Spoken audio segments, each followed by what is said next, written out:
Hello my soul family, कैसे हो आप सब। मेरी सभी सोल फैमिली को जय श्री राम, जय नीम करोली बाबा। देखिए, हर एक इंसान की पहले गुरु कौन होना चाहिए पता है? उसका पहला गुरु हमेशा माँ ही होनी चाहिए। और वो माँ होगी कैसे? सोचिए, जो माँ सिर्फ घर में बहुत ऐसी ऐसी महिलाएं जो मटन चिकन खाते हैं, उनकी फैमिली में लोग तो मटन चिकन बना रही हैं, बस खाना कपड़े यही सब कर रही हैं, मतलब घरेलू काम में लगी पड़ी हैं।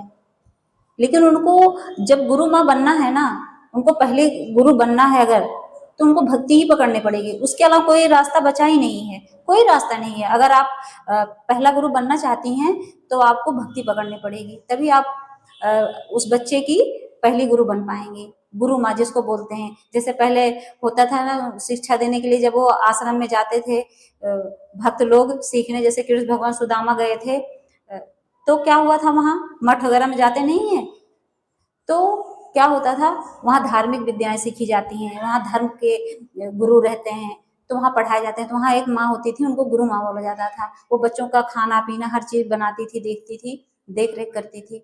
तो वहाँ वो गुरु माँ थी। तो हमारे घर में हर माँ गुरु माँ बन सकती है। सिर्फ बच्चों को क्या सिखाना है? भक्ति। और भक्ति कब सिखाओगे? जब आप सीखोगे तब। ऐसे नॉर्मल जिंदगी काटती रहिए, कभी नहीं सीख पाएंगे। जब अच्छे संस्कार आप खुद नहीं सीखेंगे, बच्चों को कहाँ सिखाएंगे? जो माँ मटन चिकन खा रहे हो, अपने बच्चों को क्या सिखाएगी? वही तो सिखाएगी।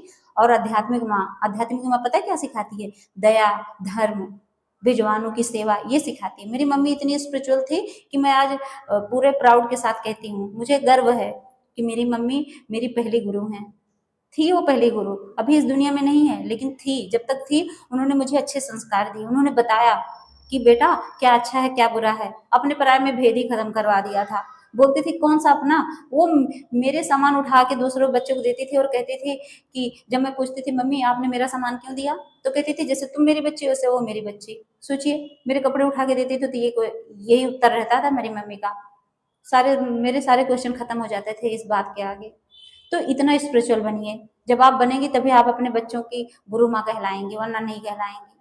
और भगवान, ये सब चीजें कैसे डेवलप होती हैं, अब आप पूछोगे ही ना ये बातें मुझसे कि कैसे होगा। तो ये सिर्फ नाम जप से, भगवान की भक्ति से। मैं तो अपने हनुमान बाबा की भक्त हूँ, उनकी पूजा ही करती हूँ। ये किसी भी भगवान को पकड़िए और करिए नाम जप। और सबसे सबसे छोटा सबसे प्यारा नाम है राम नाम। राम राम राम राम, जब आप ये शब्द बोलते हो ना, तो अंदर से पूरी बॉडी की एक एनर्जी चेंज हो जाती है। आप कितने भी नेगेटिव रहो, आप पॉजिटिव बनने लगते हो हमेशा। कभी आप बैठना 10 मिनट भगवान के सामने, मंदिर के सामने बैठना और नाम जाप करना, देखना आपके अंदर कैसी एनर्जी आती है। आप इतने स्ट्रांग बन जाओगे ना कि भगवान आप साक्षात आपके अंदर ही आ जाएंगे। भगवान की भक्ति में इतनी शक्ति होती है। तो आपको भी अगर गुरु माँ बनना है मेरी मम्मी की तरह, तो हर लड़की को, हर उस फीमेल को ये चीजें जरूर करनी है। क्या? भक्ति, पूजा पाठ, नाम जप। जितना आप आध्यात्मिक बनोगे, जितना आप स्पिरिचुअल बनोगे, उतना ही आपके लिए अच्छा होगा, उतना ही आप एक आध्यात्मिक माँ बन पाओगे। आज आज जिन लड़कियों की आज शादी नहीं हुई, कल को जब शादी करके जाएंगे ना, तो जब उनका बच्चा, अब आप स्पिरिचुअल हो, तो कल को जब आप बच्चा कंसीव करोगे ना, उसके बाद जब बच्चे को जन्म दोगे ना, तो बच्चा धीरे धीरे बड़ा होगा ना, तो आपको ही गुरु माँ बोलेगा कि मेरी मम्मी तो मेरी गुरु माँ है, मेरे पहली गुरु हैं। तो ये होता है, आप शांत से जियोगे और आपका बच्चा भी स्पिरिचुअलिटी में चला जाएगा बिना कहे। आप बताओगे नहीं, वो आपके पीछे पीछे ना मंदिर मंदिर में जाएगा और घंटी बजाना शुरू करेगा, क्योंकि छोटे बच्चों को तो जो बजने वाली चीज है वही अच्छी लगती है। तो ये चीज हमेशा याद रखना कि आप औरत और लड़की जो भी हो, आप भक्ति पकड़ो। और जिनकी बच्चे नहीं हैं वो आगे के लिए सोच लें, और जिनके बच्चे हैं वो अगर अभी से शुरू कर देंगे तो अपने बच्चों की गुरु माँ कहलाएंगे। जय श्री राम, जय नीम करोली बाबा।